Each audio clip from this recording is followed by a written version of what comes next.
The air was heavy with silence as the expedition team entered the sprawling ruins of the deserted city, the heart of the ancient civilization that once thrived on Cradle. Towering structures, many entwined with thick vines and moss, stretched skyward like skeletal remains of a forgotten giant. The streets below were cracked and overgrown, their once bustling thoroughfares now echoing only the rhythmic footsteps of the explorers. Dr. Lila Moreno led the way, her eyes scanning the facades for any signs of inscriptions or art that might unlock the stories of this lost world. "Every surface here," she murmured, "is a fragment of a story waiting to be told." Commander Jox Harrow followed closely, his tactical instincts alert to potential dangers, but his gaze softened by the breathtaking scale of the city. "It's like stepping into a dream frozen in time," he said quietly. Myra Tanaka activated her scanners, the devices humming softly as they swept the ruins for residual energy signatures. "There's something beneath these streets," she reported, her voice laced with excitement. "Faint, but definitely there." The team paused before a massive stone wall, its surface adorned with a vibrant mural, surprisingly well preserved despite the centuries. Dr. Moreno approached, gently brushing away layers of dust and debris. The mural depicted a vast metropolis, bustling with life under a sky darkening ominously. "Look at the colors," Lila said, tracing the outlines of soaring towers and intricate transport networks. "They tell of prosperity, innovation, but also fear." Eshin Patel, the cultural anthropologist, stepped forward, his fingers hovering over the mural's symbols. "These images suggest a society deeply aware of its own fragility. Their art is not just celebration, but a warning." As they explored further, the team uncovered tablets bearing inscriptions in the forgotten language, partially deciphered in previous chapters. Translations revealed philosophical treatises on balance and hubris, highlighting a civilization wrestling with the dual forces of progress and destruction. "They foresaw their downfall," Essien said somberly. "Their writings express a yearning for harmony, yet an acknowledgement that their advances could lead to ruin." The atmosphere grew heavier as twilight descended, shadows stretching long across the cracked pavement. Around a flickering portable light, the team gathered to read aloud from the tablets, their voices low and reverent. "In the end, they were silent," Lila whispered, "but their legacy speaks louder than any words." Commander Harrow looked around at his team, the weight of history pressing upon them. "We must understand this silence," he said firmly, "not just as an end, but as a caution for our own journey." The silent city, with its haunting beauty and tragic echoes, challenged the expedition to confront the vulnerabilities inherent in any civilization. The discoveries here were not merely archaeological treasures, but mirrors reflecting humanity's own potential future. As they prepared to leave the city's heart, the team felt a renewed sense of purpose. The silent streets had spoken, and their message was clear: to move forward. Humanity must remember the past, its triumphs and its failures, and choose wisely. The city behind them seemed to hold its breath, a timeless sentinel awaiting the next chapter of human destiny. And somewhere deep beneath its surface, the pulse of forgotten memories stirred, hinting at secrets yet to be uncovered. What else lay hidden in the silent cities? The expedition's journey was far from over, and the echoes of this ancient world promised to resonate with challenges and revelations still to come. The buried code, the sterile hum of the laboratory tent buzzed softly beneath the alien sky, a stark contrast to the wild, untamed landscape of Cradle just beyond its translucent walls. Dr. Lina Marquez leaned closer to the glowing holographic strands spiraling above her console, tracing the twisting helix with a finger suspended in midair. The genetic code, unlike anything humanity had ever encountered, was unfolding before them, a symphony written not in words, but in sequences of nucleotides preserved for millennia beneath the ancient ruins. "Look at this," Lena murmured, beckoning the others. Professor Emil Kwan and Dr. Tarek Idris hurried to her side, their expressions a blend of exhaustion and exhilaration. The strands pulsed faintly, shifting and adapting as their algorithms interpreted the alien biocode. "This isn't just DNA," Emil said, eyes narrowing behind his glasses. "It's a layered sequence, embedded with metadata, possibly instructions for cellular architecture, developmental pathways, even cognitive frameworks." Tarek's fingers danced over the digital interface. "It's like a blueprint for life itself, encoded with precision far beyond anything terrestrial genetics has achieved." Outside, Captain Asha Rami maintained her vigilant watch, the weight of responsibility heavy on her shoulders. The planet was enigmatic enough without the threat of internal dissent. Yet, as the team delved deeper into the code, tensions began to simmer beneath their professional facades. The crystalline structure they had uncovered the day before sat humming in the subterranean chamber, its bioelectric pulses now understood to synchronize with the decoded genetic data. Lena remembered the moment she first laid eyes on it, how the light fractured within its facets, casting prismatic shadows on the ancient walls etched with symbols of forgotten lore. "It's alive," she'd whispered, breath caught between fear and fascination. Back in the lab, the data revealed something even more startling. The genetic sequences were not merely relics, but functional archives. The civilization had engineered life on Cradle, manipulating genes to create beings, perhaps ancestors of modern humans, or entirely distinct entities whose legacy was locked within these encoded strands. "Are we looking at the origins of humanity?" Emil asked, voice barely above a whisper. "Or a parallel experiment in evolution?" Lena replied, "one that predates Earth's recorded history." As the implications settled over the team, ethical questions ignited a firestorm of debate. Some saw an unprecedented opportunity to harness this knowledge to resurrect extinct forms, to correct genetic maladies, to leap forward in evolution itself. Others feared the consequences. Playing God with ancient codes could unleash unknown dangers, distort human identity, or repeat the mistakes that had doomed the original civilization. "We need to consider the ramifications," Captain Rami said firmly during a tense council meeting. "This isn't just science. It's about who we are and who we want to become." Voices rose and fell, arguments volleyed like shards of glass. Lena felt the weight of history pressing down on her, the buried code a mirror reflecting humanity's deepest hopes and darkest fears. Later, as dusk painted Cradle's twin moons with soft lavender hues, Lena stepped outside the camp. The cool air carried whispers of ancient winds, and the ruins loomed like silent sentinels watching her solitary figure. She thought of the ancestors whose genes they had unearthed, of civilizations erased from memory but living still in the language of life.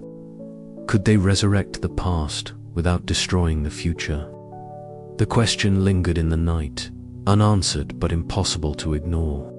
And somewhere deep within the buried code, a silent promise awaited awakening.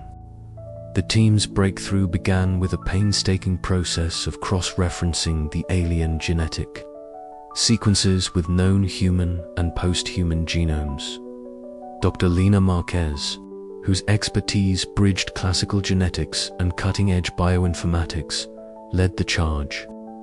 Alongside her, Professor Emil Kwan applied cryptographic methods to interpret the layers of encoding, while Dr. Tarek Idris engineered the computational models that simulated ancient cellular processes. Weeks passed in a blur of data streams, molecular reconstructions, an endless debate. The ruins themselves, an architectural marvel of crystalline matrices and bioluminescent flora, offered the key to understanding the genetic material's origin. Embedded within the walls were nanoscale conduits that pulsed in harmony with the genetic signals, suggesting an integrated biosynthetic system that transcended conventional biology.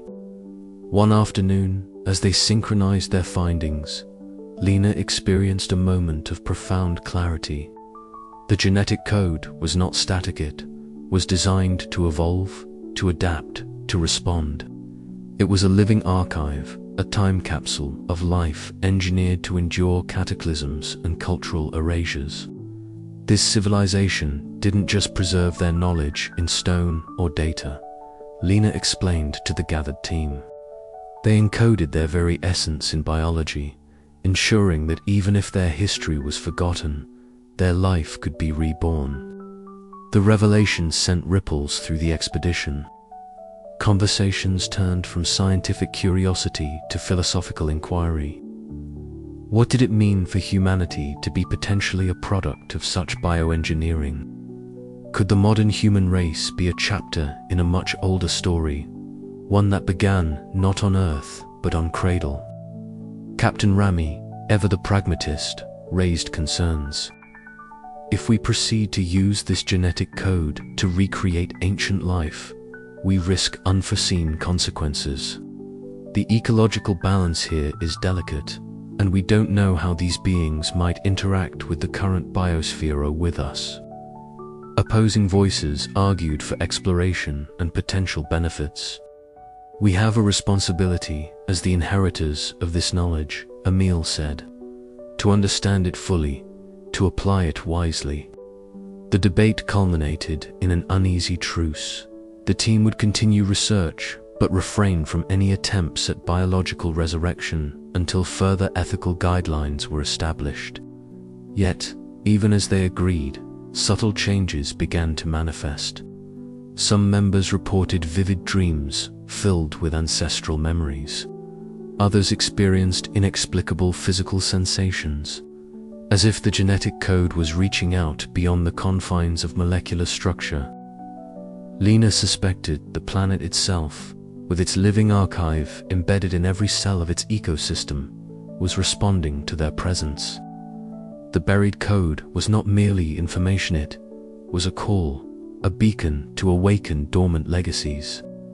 As the chapter closed, the expedition stood at a crossroads, holding the key to humanity's past and the power to shape its future. The buried code was no longer a secret locked in stone. It was a living promise, echoing through time, waiting for those brave enough to listen and wise enough to choose. And the true journey was only beginning. The glowing holograms of the ancient device shifted in the center of the command tent, casting flickering blue light on the tense faces gathered around it. Dr. Maya Lin stood at the forefront, her fingers twitching slightly as she debated the course of action. This technology could elevate humanity beyond anything we've imagined, she said, voice steady but charged. Genetic manipulations, energy sources, even cognitive enhancement sits all here, waiting for us to unlock. Dr. Elias Harper's eyes narrowed thoughtfully. But at what cost? The warnings we found in the archives are clear. The ancients themselves chose to erase this knowledge to prevent catastrophe. We've seen the aftermath, the ruins, the silence. Are we prepared to face the same fate? Captain Anya Solis shifted her weight, her gaze flicking to the darkened perimeter beyond the tent's walls. From a security standpoint, we can't ignore the risk. Activating unknown technology could endanger the entire team.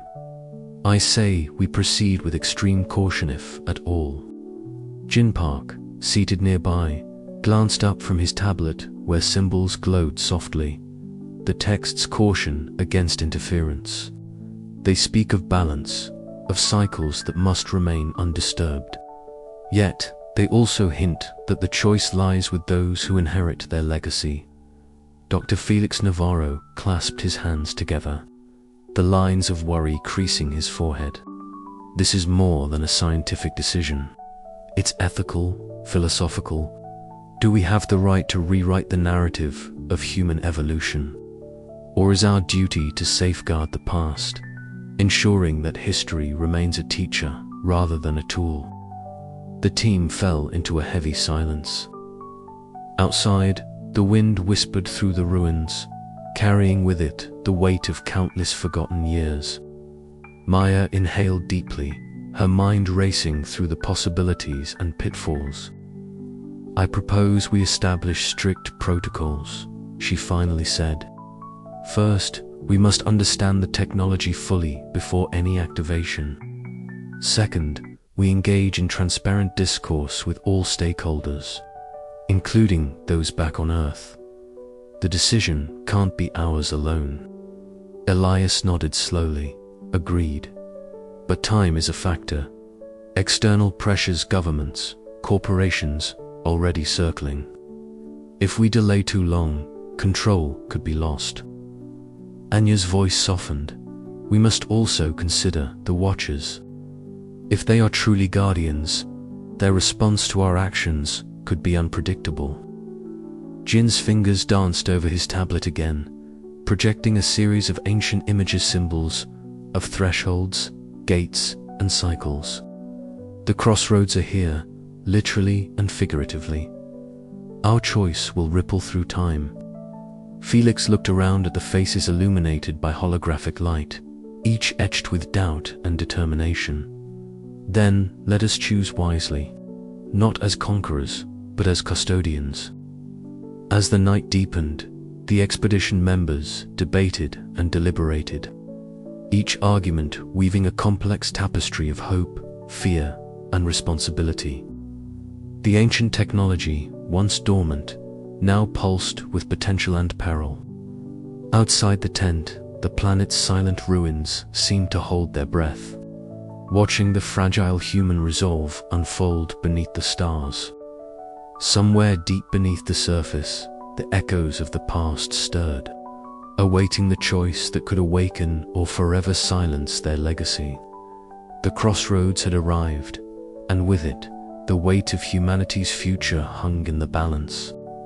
The dense canopy above filtered the pale light of Cradle's twin moons, casting ethereal shadows that danced with the gentle sway of bioluminescent flora. Dr. Alara Voss crouched low, her eyes scanning the undergrowth through the lens of her bioscanner. The soft hum of alien insects and the distant call of unseen creatures filled the humid air, wrapping the team in a cocoon of otherworldly sound. Around her, the expedition subgroup moved with measured stealth, their footsteps muffled by the thick moss carpeting the forest floor. Approaching the coordinate now, Alara whispered into her comlink, her voice barely above the rustle of leaves. The signal had led them Hera region, untouched by the main expedition, marked by unusual biosignatures that defied previous scans. Her heart pounded with a mix of scientific excitement and primal caution. This was a moment that could redefine everything they thought they knew. Captain Malik Reyes, standing sentinel at the edge of the small team, scanned the shadows with a calm alertness honed from years of protecting fragile missions. His dark eyes caught movement's subtle shifts among the glowing ferns. "Eyes open," he murmured, signaling the others to halt. From the depths of the glowing grove emerged figures human in form, yet distinct in their appearance. Their copper-toned skin shimmered faintly under the bioluminescent light, and their amber eyes glowed with an intensity that felt almost hypnotic. Naya stepped forward, the first to break the silence. She was young, barely in her 20s, with long dark braids threaded with tiny glowing beads that pulsed softly like the plants around her. Ilara's breath caught. "Are they alive?" she thought, disbelief and wonder swirling in tandem. The descendants of the ancient civilization, thought to have vanished eons ago, were here hidden, thriving in harmony with this alien ecosystem. Tentative gestures exchanged. Naya's hand rose slowly in greeting, her voice a soft melody of sounds unfamiliar yet strangely resonant. Alara responded with her own cautious signs, the universal language of peace bridging the gulf of time and culture. Around them, the air thrummed with life, the gentle pulse of bioluminescent plants, casting shifting patterns on their faces. Dr. Theo Karim, the expedition's cultural anthropologist, stepped closer, his eyes wide with a mixture of scholarly fascination and deep respect. "This changes everything," he murmured, taking careful notes as he observed the intricate tattoos adorning Naya's arm symbols that echoed the ruins they had uncovered, yet alive and vibrant. The hidden settlement revealed itself gradually, breathtaking fusion of organic architecture and ancient technology. Homes were woven seamlessly into the living trees, their walls pulsing faintly with a soft light, as if the trees themselves breathed and thought. The descendants moved with a grace that reflected profound symbiosis with their environment, their every movement respectful of the delicate balance sustaining their world. Captain Reyes maintained his watchful stance, his senses alert for any threats. Yet, even he could not deny the awe that settled over the group. This was not merely a discovery of relics or ruins, it was a living testament to survival, adaptation, and continuity. As night deepened, the team and descendants gathered around a communal fire, its flames flickering under the vast starlit sky. Stories were shared not just through words, but through music, dance, and the silent language of shared experience. The ancient philosophies of harmony, caution, and coexistence echoed through the night air, weaving a tapestry of connection that transcended millennia. Ilara felt the weight of responsibility settle on her shoulders. The team had stumbled upon more than science. They had uncovered a people whose existence raised profound ethical questions. How could they protect this fragile community? How much interference was too much? And what did this mean for the broader mission to understand humanity's forgotten origins? The discovery redefined their purpose. No longer merely explorers or archaeologists, they were now custodians of a living legacia, chance to rewrite history with respect and humility. As dawn's first light kissed the horizon, Alara looked out over the settlement, her mind racing with possibilities and uncertainties. The echoes of the ancient civilization lived on, vibrant and unyielding, challenging humanity to rethink its place in the cosmos. The chapter closed on a whisper of hope and caution, a promise that the journey was far from over. The remnants of the past were alive, and with them, the future hung in delicate balance. The cavern breathed with a soft luminescence, casting azure and emerald hues across the walls where ancient runes pulsed faintly beneath layers of moss and crystal. Ilara Miles adjusted her satchel nervously, acutely aware that every word spoken in this sacred chamber could redefine humanity's understanding of itself. Across the low stone table sat Kalen, his gaze steady and unyielding, embodying the weight of countless generations. "We come not as conquerors," Elara began, her voice steady despite the knot in her stomach, "but as seekers of truth, and as allies who hope to honor the legacy you have preserved." Kalen inclined his head slightly, the silence that followed stretching taut between them. "Your arrival has awakened echoes old and deep," he replied, his voice resonant with a timbre that seemed to harmonize with the cavern's natural chorus. "Our histories are intertwined, yet veiled by time and silence. What you seek is not merely knowledge, but a covenant." Behind Alara, the expedition team waited, their expressions a mix of awe and apprehension. Dr. Marcus Lynn leaned in, whispering to Commander James Harrow, "This is beyond any data we've collected. We're stepping into living history and politics. Politics we must respect, Harrow replied grimly, eyes scanning the perimeter for any sign of threat. Sira, the young descendant who had become the delicate bridge between the two cultures, stepped forward. The pact is not just an agreement, she said softly, but a promise to remember and to protect, to share without erasing what makes each of us whole. The negotiation unfolded slowly over days, each session peeling back layers of mistrust and revealing common hopes. Kaelin recounted tales of the ancients, their rise and fall, and the painful necessity of withdrawal to hidden biomes. Alara shared the expedition's mission and the ethical framework they sought to uphold. At times, voices rose in passionate debate. Marcus argued fervently for scientific transparency, while Harrow cautioned against exposing delicate knowledge too soon. Kaelin reminded them that the descendants had survived by guarding secrets, and that trust was earned, not demanded. One evening, as bioluminescent petals drifted like snowflakes outside the chamber, Alara and Kaelin found a rare moment alone. "What does peace require?" she asked. "Recognition," Kaelin answered. "That memory is a living thing. Sometimes it must be shielded, sometimes shared. We offer you our memories, but only if you vow to carry them with reverence." The final ceremony was held beneath the twin moons of Cradle, their silver light bathing the assembly in ethereal glow. Tokens were exchanged, a carved crystal symbolizing knowledge and a woven band representing continuity. The pact was sealed, not with signatures alone, but with shared stories and promises whispered under the stars. As the expedition departed the cavern, a hush fell over the team. The path ahead was uncertain, fraught with political and ethical challenges. Yet, for the first time since landing on Cradle, a fragile hope blossomed, a hope that humanity's rediscovered origins might usher in a new chapter of coexistence rather than conquest.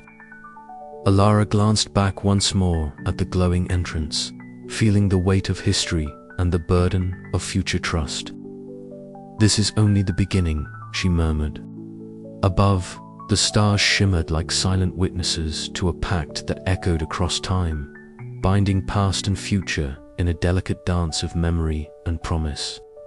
The questions lingered, but the journey forward was clear: to navigate the delicate balance between knowledge and respect, between discovery and preservation, and to forge a future where both humanity and its ancient descendants could thrive. And so, beneath the watchful eyes of Cradle's twin moons, the pact was born, a fragile thread linking disparate worlds with the promise of a shared destiny yet to be written.